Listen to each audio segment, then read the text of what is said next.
Live broadcasts can be a little crazy at times. I don't think you can ever be too prepared, but at the same time, I like to react to what's happening and be more conversational. He's still in a little bit of shock. Big time.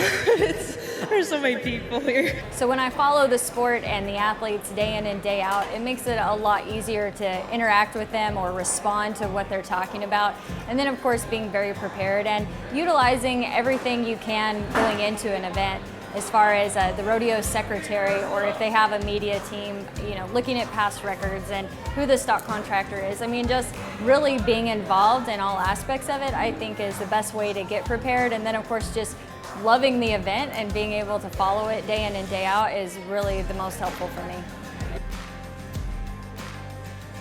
I really enjoy interviewing those who are so mentally tough and focused, because I want to learn from them and I want to know what their secrets are and what helps them be at that elite level. So guys like Trevor Brazil or JB Mooney, and those guys are so honest as well. They don't have a canned answer. Whatever you ask them, you can tell it's honest. And then of course, a young superstar, Shad Mayfield.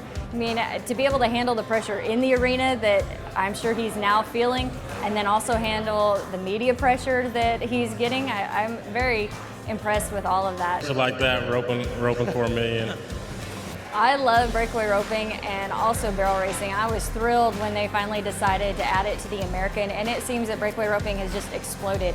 I think the opportunity for breakaway ropers is amazing. I actually got to rope at Cheyenne, the first time they've ever had women's breakaway roping. This year at Fort Worth, as they had women's breakaway roping for the first time, I got to cover that, and I would see breakaway ropers holding their rope, holding a baby, trying to get it to sleep or calm it down before they put it back in the stroller, handed it off to a husband or a mom, and then went and got on their horse.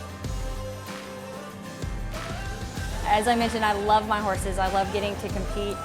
My boyfriend is a horse trainer, so thankfully he does a lot for me as far as taking care of them and riding them when I can't. But I've been blessed with some really awesome horses, and I absolutely love being able to spend time on them and compete. And obviously have a lot of big goals there, but my priority right now is my career, and that's what I'm focused on. So when I get the chance to compete, I definitely do, but there's not a lot of time for that. I try to juggle everything and make it all happen, and I am super grateful for the life I've been blessed with, and I'm always excited about the future and what's to come.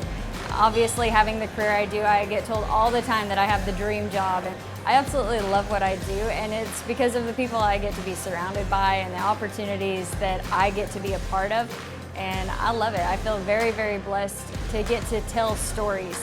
I think that helps create a bigger fan base and helps with the growth of our sport, and so to be a part of that is pretty special.